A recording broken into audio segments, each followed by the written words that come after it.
ముఖ్యమంత్రి చంద్రబాబు ప్రభుత్వ అరాచక శక్తుల పాలిట సింహ స్వప్నంలా పనిచేస్తుంది. ముఖ్యంగా రౌడీలు, గ్యాంగ్స్టర్ల విషయంలో యూపీలో యోగి ఆదిత్యనాథ్ సర్కారు మాదిరిగా చంద్రబాబు యాక్షన్ ఉంటుందని అంటున్నారు. అధికారంలోకి రాగానే గంజాయి ముఠాలను అరికట్టేలా చర్యలు తీసుకున్న చంద్రబాబు ఇంకా అక్కడక్కడ అరాచకంగా ప్రవర్తిస్తున్న వారి తాట తీసేలా అడుగులు వేయటమే సంచలనం రేపుతుంది. ఇక మహిళలు, ఆడపిల్లల జోలికి వెళ్లే వారికి అదే చివరి రోజు అవుతుందన్న చంద్రబాబు వార్నింగ్ అమలవుతున్న పరిస్థితి కూడా కనిపిస్తుంది. తాజాగా నెల్లూరులో గంజాయి డాన్ అరవి కామాక్షి ఇళ్లు కూల్చివేత పెను సంచలనంగా మారింది. ప్రజల రక్తాన్ని పీల్చి కామాక్షి కట్టుకున్న ఇల్లు అర్ధరాత్రి కూలిపోయింది. ఈ సంఘటన ద్వారా అరాచక శక్తులకు రాష్ట్రంలో స్థానం లేదన్న సంకేతాలు పంపినట్టుగా అందరికీ అర్థమైంది. ఒక్క కామాక్షే కాదు, చంద్రబాబు అధికారంలోకి వచ్చిన తర్వాత దోపిడీ, దౌర్జన్యాలు, ఆడవాళ్లపైన అకృత్యాలకు ఒడిగట్టే వారిపైన వెనువెంటనే శిక్షలు పడుతున్నాయి.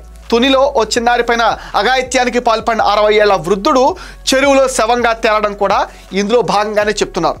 ప్రజల క్షేమాన్ని కోరుతూ చంద్రబాబు సర్కార్ తీసుకుంటున్న చర్యలను అంతా సమర్థిస్తున్నారు.